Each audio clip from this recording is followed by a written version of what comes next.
അയ്യോ ഒന്നും നടക്കടാ, വെള്ളച്ചാട്ടാണിത്, നടക്കാൻ കഴിയില്ല. അയ്യോ കിണറ് സൂക്ഷിച്ചു വാ. ശരി ശരി. അമ്മ ഇല്ലാത്ത ചാടി ചത്ത എത്ര അമ്മയിരുന്നു. അവളടിപ്പിന്ന കോരി കുടിച്ചു. മോളെ, ആ രാമ ഒറ്റയ്ക്കാ. നീ ആ വർദ്ധനി ചേട്ടന്റെ വീട്ടിൽ പോയി കിടന്നു.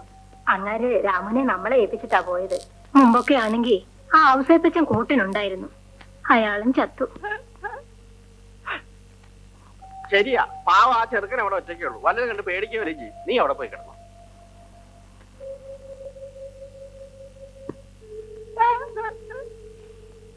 ഇന്ന് രാത്രി ഈ വീട്ടിൽ നമ്മൾ ഒറ്റയ്ക്കാടി. അതിന് നീ ഇപ്പോഴും സുന്ദരിയാടി. വയസ്സന്റെ ഒരു ശൃംഗാരം. നീ എന്റെ കാര്യം. എന്റെ കർത്താവെ, എന്റെ കൊടവും പൊട്ടിച്ചല്ലോ. കർത്താവിന്റെ 5 തിരുമുറുകളാണ് എന്റെ ഫിലോമിനെ. ഈ കിടന്ന കിടപ്പിൽ നിന്നെ ഞാൻ സ്നേഹിക്കുന്നു.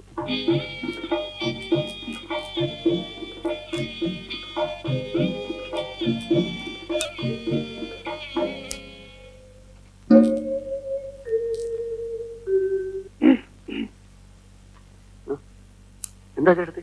ഞാൻ നിനക്ക് കൂട്ടുകിടക്കാൻ വന്നതാ. എന്റെ അപ്പനും അമ്മയും പറയണേ നിനക്ക് ഒറ്റയ്ക്ക് കിടക്കാൻ പേടിയാണെന്ന്. നിന്റെ അപ്പനും അങ്ങനെയാ പറയണത്. ആണോ? നിനക്ക് പേടിയാണോ? എനിക്കൊരു പേടിയില്ല. ഞാനിവിടെ കിടക്കട്ടെ? ഇവിടെ സ്ഥലമില്ല, വേറെ പായെടുത്തിട്ട് കിടക്കും. ഉള്ള സ്ഥലത്ത് 2 പേരും കൂടി കിടക്കാം. വേണ്ട, ഈ പായെടുത്തിട്ട് കിടക്കും. വേണ്ടെങ്കിൽ വേണ്ട. നിനക്ക് ഇഷ്ടമില്ലെങ്കിൽ ഞാൻ കിടക്കുന്നില്ല.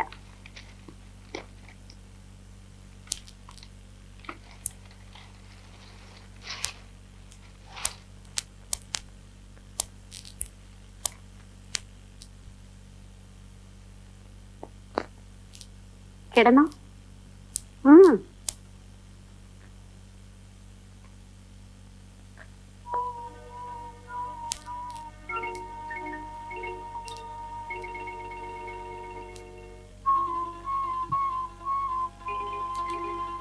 നീ എന്താ ഓർക്കണേ? ഞാൻ അപ്പനെ കുറിച്ച് ഓർക്കുകയാണ്. ഈ പ്രായത്തിലെ, അതും രാത്രി നേരത്തിലെ ആരെങ്കിലും അപ്പനെ കുറിച്ച് ഓർക്കുമോ? പെണ്ണിനെ കുറിച്ചല്ലേ ഓർക്കേണ്ടത്. ദൈവത്തിന് നിനക്കത് പറയാതെ കേട്ടത്.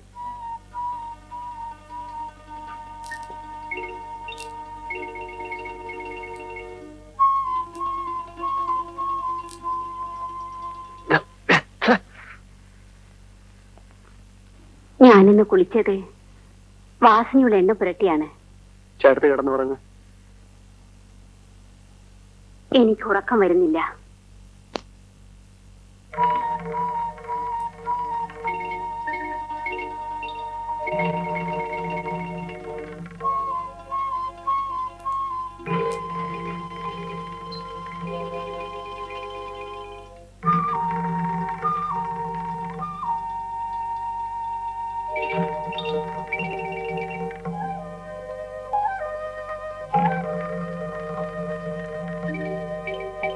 രാമു,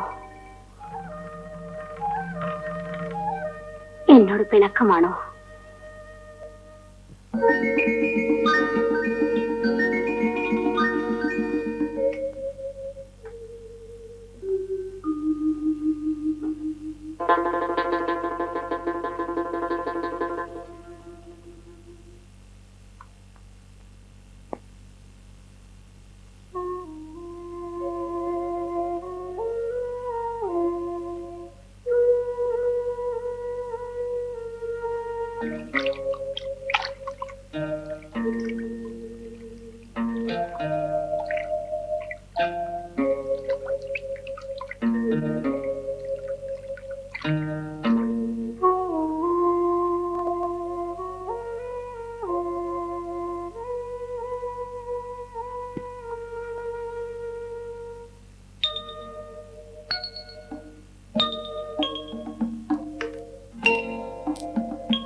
അന്നമ്മേ, നീ സുന്ദരിയാണ്. എന്റെ മാലാക.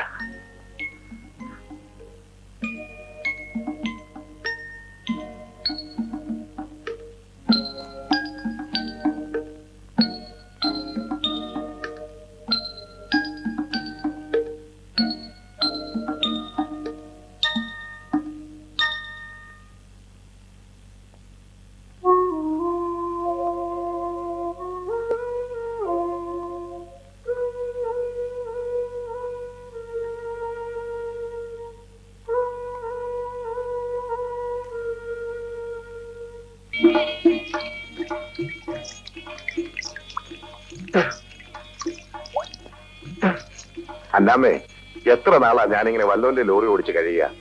നമുക്കൊരു ലോറി വാങ്ങിക്കാം. നിന്റെ അപ്പനോടും അമ്മയോടും എനിക്ക് തരാമെന്ന് പറഞ്ഞ കാശ് തരാൻ പറ. ബാക്കി കാശ് ഞാൻ ഉണ്ടായിക്കൊള്ളാം. ഞാൻ പറയാം.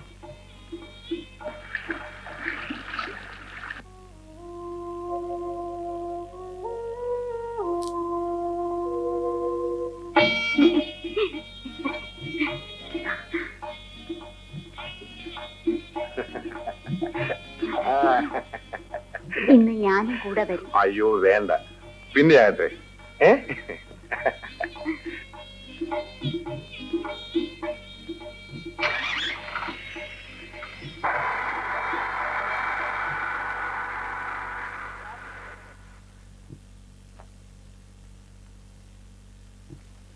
നീ ഇവിടെ ഇരുന്നേ. ഒരു ലോറി വിൽക്കാൻ വന്നിട്ടുണ്ട്. എന്റെ കൈ കുറച്ച് കാശുണ്ട്. നിന്റെ അപ്പനോടും അമ്മയോടും എനിക്ക് തരാമെന്ന് പറഞ്ഞ കാശ് തരാൻ പറ. ബാക്കി കാശ് നമുക്ക് പലിശയ്ക്ക് മേടിക്കാം. നിന്റെ അപ്പനോടും അമ്മയോടും നീ ഒന്ന് ചോദിച്ചു നോക്ക്. എനിക്ക് ഉടനെ കുറച്ച് കാശ് വേണമെന്ന് പറ.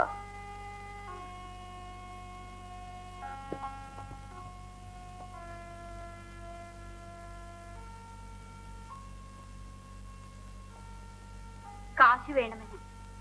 ഏത് കാശ്? ആർക്ക്? എന്റെ കല്യാണത്തിന് കൊടുക്കാമെന്ന് പറഞ്ഞ 5000 രൂപ. എന്താ മോളെ, ഇവിടുത്തെ സ്ഥിതിയൊക്കെ നിനക്കറിഞ്ഞൂടെ? ഒരു ലോറി വിൽക്കാൻ വന്നിട്ടുണ്ട്, അത് വാങ്ങിക്കണമെന്ന്. ലോറി പോയിട്ട് വീട് മേടിക്കാൻ കാശില്ല ഇവിടെ. അപ്പാ, നമ്മൾ കൊടുക്കാമെന്ന് പറഞ്ഞതല്ലേ, അത് കൊടുക്കണം. ഉണ്ടായിട്ട് വേണ്ടേ കൊടുക്കാൻ? എവിടെന്നെങ്കിലും ഉണ്ടാക്കി കൊടുക്കണം. എവിടെ നിന്നുണ്ടാക്കാനാ? അതൊന്നും എനിക്കറിയേണ്ട ആവശ്യമില്ല. എനിക്ക് നിങ്ങൾ തരാമെന്ന് പറഞ്ഞ 5000 രൂപ ഇപ്പൊ കിട്ടണം. എന്താ കുഞ്ഞെ, നീ ഇങ്ങനെ നിർബന്ധം പിടിച്ചാൽ എങ്ങനെ? കുറച്ചു നാളുകൂടെ ക്ഷമിക്കും, എങ്ങനെയെങ്കിലും ഒപ്പിച്ചു തരാം. കല്യാണം കഴിഞ്ഞ് ഒരാഴ്ചക്കകം കാശ് തരാമെന്നാ പറഞ്ഞത്. വർഷം 1 ആയി. 5 പവന്റെ സ്വർണം തരാമെന്ന് പറഞ്ഞു. കല്യാണത്തിന്റെ അന്ന് എവിടെ നിന്നൊക്കെയോ എരവ് വാങ്ങിച്ചിട്ടു. പിറ്റേന്ന് അതിന് ഉടമസ്ഥര് വന്നങ്ങ് അഴിച്ചുകൊണ്ട് പോവുകയും ചെയ്തു. അതൊക്കെ ഞാൻ ക്ഷമിച്ചു. സ്വർണം വേണ്ട, എനിക്ക് നിങ്ങൾ തരാമെന്ന് പറഞ്ഞ കാശ് കിട്ടണം. പണം തരാമെന്ന് പറഞ്ഞതേ ഈ ഇരിക്കുന്ന അപ്പനാ. കോരുതേ, പണം തരാന്ന് പറഞ്ഞ ഞാനാ സമ്മതിച്ചു. എന്റെ കയ്യിൽ ഉണ്ടായിട്ടോ എവിടെന്നെങ്കിലും കടം കിട്ടുമെന്ന് ഉദ്ദേശിച്ചിട്ടോ പറഞ്ഞതല്ല. പെര നിറഞ്ഞേക്കണ ഒരു പെണ്ണ്, അതിന്റെ കല്യാണം എങ്ങനെയെങ്കിലും നടന്നു പോട്ടെ എന്ന് ഉദ്ദേശിച്ച് പറഞ്ഞതാ. അപ്പോ നിങ്ങൾ എന്നെ കളിപ്പിക്കായിരുന്നല്ലേ? ഇപ്പൊ നിങ്ങൾ എന്ത് പറയുന്നു? നാളെ വൈകുന്നേരം എനിക്ക് പണം കിട്ടണം. നിങ്ങൾ പണം തരുന്നോ ഇല്ലയോ? എന്നെ കൊണ്ടൊരു ഭാഗമില്ല. എന്നാലേ നിങ്ങളുടെ മകള് നിങ്ങളുടെ അടുത്ത് തന്നെ നിൽക്കട്ടെ. പണം ഉണ്ടാക്കി വെച്ചിട്ട് എന്നെ വന്ന് വിളിക്കുമ്പോ അപ്പൊ ഞാൻ വരാം. അയ്യോ അമ്മേ, മോനെ, നിങ്ങൾക്ക് സമാധാനമായല്ലോ. അവനോട് 2 നല്ല വാക്ക് പറഞ്ഞാൽ എന്തായിരുന്നു? ഞാനിപ്പോ എന്ത് വേണം? അവനെ പിടിച്ചൊരു ഉമ്മ കൊടുക്കണോ? നിങ്ങൾക്ക് ഇവിടെ കണ്ണീര് കാണണം അല്ലേ? എന്താ വിശേഷം? പറയാം.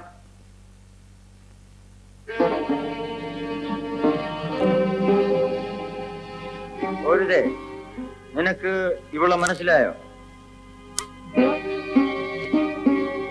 ഇവള് നീ കെട്ടിയ പെണ്ണാണ്. നീ എന്താ മിണ്ടാത്തെ? നിനക്ക് ഇവളുടെ അപ്പനും അമ്മയും 5000 രൂപ തരാമെന്ന് സമ്മതിച്ചിരുന്നു, ശരിയാണ്. പക്ഷെ അത് തരാൻ കഴിയാതെ പോയി. അതുകൊണ്ട് കെട്ടിയ പെണ്ണിനെ ഉപേക്ഷിക്കുന്നത് ശരിയാണോ? പണത്തിന് വേണ്ടി പെണ്ണ് കെട്ടുന്നവൻ വേറെ ആരെങ്കിലും പണം തരാമെന്ന് പറഞ്ഞാൽ പെണ്ണിനെ അവർക്കും കൊടുക്കും. നീ വിളിക്കണമെന്ന് പറയാനാണ് ഞാൻ വന്നത്.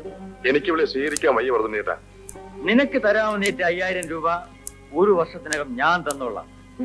വറുതുണ്ണി വാക്ക് പറഞ്ഞ വാക്കാണ്. നീ ഇവിടെ സ്വീകരിക്കും. പണം തന്നാലും ഞാൻ ഇവിടെ സ്വീകരിക്കില്ല. എങ്കിൽ ഈറ്റ വെട്ടി തടമിട്ട് ഈ കൈയുടെ രുചി നീ അറിയും. വർദ്ധനേട്ടാ, ഇവളെന്റെ ഭാര്യയാണ് ശാരദ. ഇതെന്റെ കുഞ്ഞ്. എന്റെ എല്ലാ കാര്യങ്ങളും തുറന്നു പറഞ്ഞിട്ടാണ് ഞാനിവിടെ കല്യാണം കഴിയുന്നത്. ഒരു ക്രിസ്ത്യാനി എങ്ങനെയാടാ കെട്ടിയോള് ജീവിച്ചിരിക്കുമ്പോ മറ്റൊരുത്തിയെ കെട്ട? പള്ളിയിൽ വെച്ചല്ല ഈ വിവാഹം നടന്നത്. നാട്ടുകാരെ ചിലരെ വിളിച്ചുകൂട്ടി ഞാനിവരുടെ കഴുത്തിൽ മാലയിട്ടു. ഞാനിപ്പോ ക്രിസ്ത്യാനിയല്ല. ഇവളെ കാണുമ്പോ എനിക്ക് വേദന തോന്നുന്നു. ഇപ്പൊ എനിക്കൊന്നും ചെയ്യാൻ കഴിയില്ല. ഞാനിന്ന് ഈ നിലയിലായത് ശാരദ കാരണമാണ്. എനിക്ക് എന്റെ ജീവിതമാണ് വലുത്. നിന്നെ തല്ലേണ്ടതാണ്. എനിക്കത് കഴിയാഞ്ഞിട്ടല്ല, പക്ഷെ ഞാനത് ചെയ്യുന്നില്ല. നിന്നെ തല്ലുന്നതിൽ ഭേദം പട്ടിയെ തല്ലുന്നതാണ്. കുഞ്ഞെ, നിന്റെ പണം കണ്ടിട്ടാണ് ഇവൻ നിന്നെ കെട്ടിയത്. മറ്റാരെങ്കിലും കൂടുതൽ പണം കൊടുക്കാമെന്ന് പറഞ്ഞാൽ ഇവൻ അവളുടെ പുറകെ പോവും. നീ ഇവനെ സൂക്ഷിച്ചു. നീ എന്തിനാണ് ഈ കരയുന്നത്? ഇവന്റെ കൂടെ ജീവിക്കാൻ കഴിയുന്നില്ലല്ലോ എന്നോർത്ത് നീ കരയരുത്. ഇവന്റെ കൂടെ കുറെ നാൾ ജീവിച്ചു പോയല്ലോ എന്നോർത്ത് വേണം നീ കരയാൻ. ഇങ്ങനെ ഒരു കെട്ടിയവൻ നിനക്കില്ലാതിരിക്കുന്നതാണ് ഭേദം. ഇവൻ നിന്നെ വേണ്ടാന്ന് പറയുന്നതിന് മുൻപേ നീ ഇവനെ വേണ്ടാന്ന് പറയണമായിരുന്നു. പാപ്പോ